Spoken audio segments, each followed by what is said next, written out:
পশ্চিমবঙ্গে নির্বাচন হবে আর রক্তপাত হবে না, এটা কি তৃণমূল কংগ্রেস চায়? আজকে পশ্চিমবাংলা শুধু নয়, ভারতবর্ষের বিভিন্ন রাজ্যে উপনির্বাচনের রেজাল্ট হয়েছে। আমার এখনো পর্যন্ত কোনো খবর পাইনি ওখানে কোনো ঘটনা ঘটেছে, কিন্তু দুর্ভাগ্য আমাদের পশ্চিমবাংলায় একটা উপনির্বাচনে একটি ফুটফুটে ক্লাস 4-এর 9-10 বছরের বাচ্চা মেয়েকে খুন হতে হলো। অভিযোগ কি? যে তৃণমূলের ছোড়া বোমের আঘাতে ওই বাচ্চা মেয়েটির মৃত্যু হয়েছে। হ্যাঁ, আমি আবারও বলছি, পশ্চিমবঙ্গে নির্বাচন হবে আর পিছড়েভাগের মুসলমান খুন হবে না, পশ্চিমবঙ্গের নির্বাচন তো অসম্পূর্ণ থাকবে। মুসলমানদের শিক্ষাতে ক্রমশ পিছিয়ে রাখার কারণ এটাই তো, মারামারি করবে, হানাহানি করবে, মরবে, মারবে, জেল খাটবে, ধ্বংস হবে। এই জন্যই মুসলমানকে রেখেছে, ভোটার হিসাবেই রেখেছে। মারামারি করার জন্য লাঠিয়াল হিসাবে বানিয়ে রেখেছে, মানুষদেরকে করার চেষ্টা করছেন।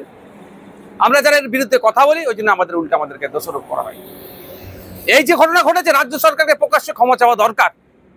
সাথে সাথে ওই যারা দুষ্কৃতী সমাজ বিরোধীদের দাপাদাপি যারা চলছে তাদেরকে ঘাড় ধরে জেলের মধ্যে রাখা দরকার। আমি ওই পরিবারকে সমবেদনা জানাই এবং গভীর উদ্বেগের সাথে বলছি, আমার পশ্চিমবাংলা কোন দিকে এগিয়ে যাচ্ছে। সামান্য একটা উপনির্বাচন, এখানেও যদি খুন হতে হয়, এখানেও যদি হিংসা হয়, তাহলে 2026-এর নির্বাচন কিভাবে হবে? ইলেকশন কমিশন অফ ইন্ডিয়া কি করছে? সম্পূর্ণরূপে পশ্চিমবাংলায় শান্তিপূর্ণ নির্বাচন করতে ব্যর্থ হয়েছে। আমি আশা করবো এর থেকে শিক্ষা নিয়ে আগামী দিনে 2026 নির্বাচন আসছে, শান্তিপূর্ণভাবে নির্বাচন করবে।